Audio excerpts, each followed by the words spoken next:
नमस्कार मंडळी, अर्चनाज किचनमध्ये तुमचे मनापासून स्वागत आहे। आज आपण करणार आहोत मस्त कुरकुरीत मूग डाळीचे भजे आणि सोबतच जर चहाचा कप असेल मग तर विषयच संपला। चला तर रेसिपीला सुरुवात करूया। 3 वाट्या मुगाची डाळ घ्या।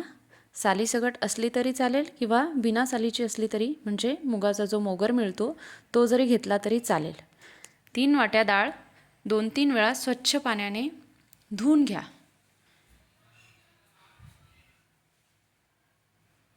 2-3 वेळा स्वच्छ धुतल्याने ती पूर्णपणे स्वच्छ होईल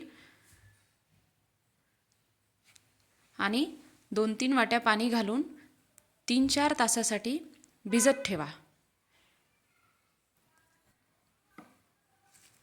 बघा, डाळ छान भिजलेली आहे। भिजलेली डाळ मिक्सरच्या भांड्यामध्ये काढून घ्या आणि मग त्यात 2 लसणाच्या पाकळ्या, 2 हिरवी मिरची, थोडासा अद्रकाचा तुकडा घालून मिक्सरला छान सैलसर असं वाटून घ्या। जास्त बारीकही नको आणि जाडही नको। मग त्यात 2 चमचे चण्याच्या डाळीचं पीठ घाला, 1 चमचा तांदळाचं पीठ घाला, थोडीशी बारीक चिरलेली कोथिंबीर घाला, कांदा घाला।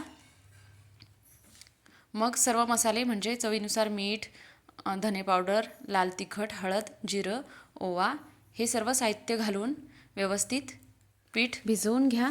मी तेल हे सर्व साहित्य मिक्स करायच्या आधीच गरम करायला ठेवलेलं होतं।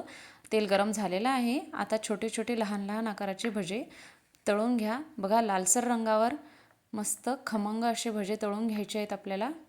लाल रंग येईपर्यंत तळा आणि हिरवी मिरची बरोबर आणि सॉस बरोबर गरमागरम सर्व करा। प्लीज व्हिडिओला लाईक करा, चॅनलला सबस्क्राईब करा आणि अशाच नवनवीन रेसिपींसाठी कमेंट करा। थँक्यू।